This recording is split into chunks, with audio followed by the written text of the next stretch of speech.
Next, let us speak about social contents in the films of Lee Chang-dong and compare them with the films by Russian director Andrey Zvyagintsev.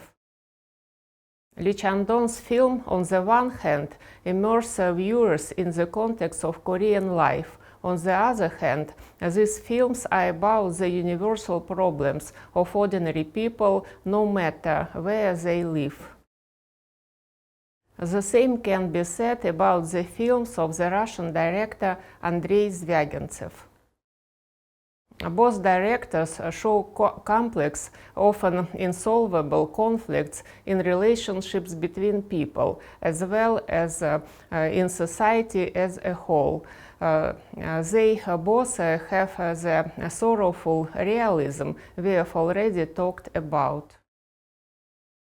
Andrey Zvyagintsev is one of the rare Russian directors with international recognition. He is the winner of the main prize of the Venice Film Festival and the winner of the Cannes Film Festival.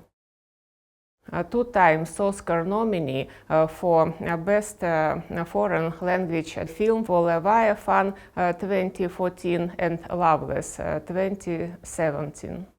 In December 2019, the Zvyagintsev family drama Elena 2011 became the only film from Russia in the list of the 50 best world film of the second decade of the 21st century, compiled by the American magazine Rolling Stone. What common features can be found in the films of Lee Chang-dong and Andrey Zvyagintsev? One can compare the social context of Lee Chang-dong's film with the realities of Andrey Zvyagintsev Russian films. Lee Chang-dong often refers to the theme of a dysfunctional family, the discrepancy between the traditional family and the needs of modern society. Andrey Zvyagintsev, although he also depicts the troubles of the family in each of his films, often sees the course of misfortunes in the social structure of Russian society. In Oasis, by Lee Chang-dong, the horror of being is completely concentrated in traditional Korean families. According to the director, cancer tumors that devour the best that is in them. The main characters of the film, that is freaks, a paralyzed girl and good-natured criminal, a young man with a heart of gold. In Oasis, the family sacrifices an unfortunate, weak-minded guy who has already served the time in prison for the crime for his older brother, who is more successful and profitable in terms of family pragmatics. Then he again ends up in prison, already on the denunciation of the family of the paralyzed girl, whom he fell in love with.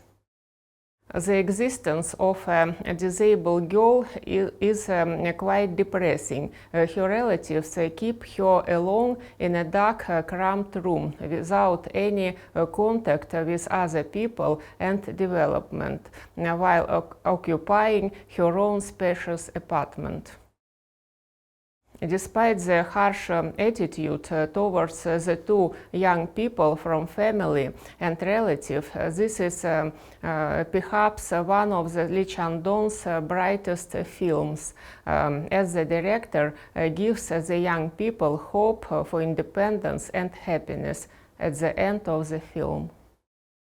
The film poetry acquaints viewers with the situation of conspiracy of fathers who, instead of setting their sons, schoolboys, on the true path, who have been raping a classmate for several months, collect money for the girl's mother so that she withdraws her accusation from the guys for the crimes committed. In Russian realities, social horror is often associated with the interaction of ordinary people with corrupt officials. So, for example, in Andrey Zvyagintsev film Leviathan. In Leviathan, the mayor of the city, with the support of the police and the church, takes away almost all the property of the protagonist Nikolai, the house, the auto repair shop, and his own land, and poisons himself in prison for an imperfect crime. At the end of the film, the bishop in a large church built possibly on the site of the demolished house of Nikolai, in the presence of the mayor himself and other high-ranking guests, delivers a sermon about truth. At the same time, both the film poetry and the film Leviathan have the universality of what is happening on the screen, which does not require discounts on the Korean or Russian origin of the films. Completely different tragic plots portrayed by the directors could have happened in any part of the world. Therefore, in our opinion, the criticism of the media and viewers about the lack of patriotism in directors Lee Chang-dong in Korea and Andrey Zvyagintsev in Russia, who take insufficiently presentable films to international film festivals, were allegedly they are received awards for ridiculing their people and culture. Both directors are able to subtly depict natural landscape in their films, show the connection between the state of man and nature.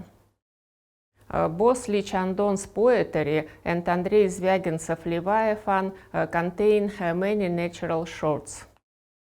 We hear how the water moves, the leaves rustle on the trees, the grass bends under the dust of wind. It seems that both directors, without saying a word and even perhaps not knowing each other, seemed to deliberately oppose natural beauty to social idiocy. Nature will erase and revoke everything, as the river accepted the raped girl and Midja, who went after her in poetry, as well as Lilia, the wife of Nikolai from Leviathan. And it will be again create new forms of the social, not less ugly, but still perishable and having its end. Also noteworthy is the level of reflection of social problems in the films of Lee Chang-dong and Andrey Zvyagintsev, which it seems only these directors are capable of. The resolution of the conflict situation in two different cultures is curious. Let's consider this situation on the example of two films, Poetry by Lee Chang-dong and Elena by Andrey Zvyagintsev. In Lee Chang-dong's film, it is Midja, a patient trying not to upset the balance between the inner world and the external social environment, who knows about the crime committed by her grandson, but remains silent until the very end, only placing a photo of the raped girl in the prominent place. Even at the end of the film, when she plays badminton with her grandson outside the house and the police come for him, Midja does not lose her composure and remains silent.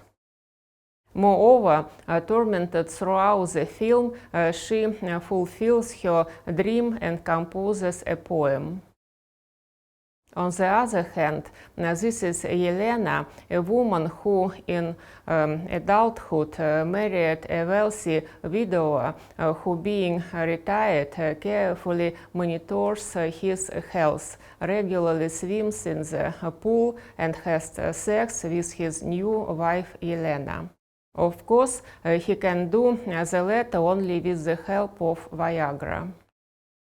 Elena needed money to study for her grandson at the institute, but her elderly husband refused her this, saying that he wanted to unsubscribe the entire inheritance to his own daughter, a drug addict, who he believed would still take up her mind and lead a normal life. Then Elena made her own judgment, making a choice in favor of the family of her son and his children. Being a professional physician, she increased the dose of Viagra so much that her husband's heart could not stand it. He died without having time to make his last will. In the final shots of the film, we see how Elena, with her adult children and grandchildren, sits as if nothing had happened in the apartment of her husband she killed, and they all have dinner to the sounds of the TV.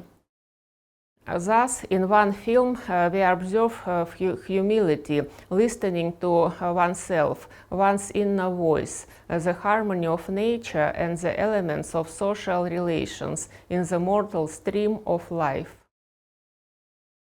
In another film, this is an active choice in favor of a younger generation and a family of blood, a court of justice and equality understood in its own way. By the way, many Russian film critics interpret it as a scenario for the future for modern Russia, where in the 1990s many riches were built in an unfair way. And despite the fact that the cultural contexts are very different in Korea and in Russia, in the films of both directors one can see the reflection of such a depth of social problems that not every viewer can enjoy.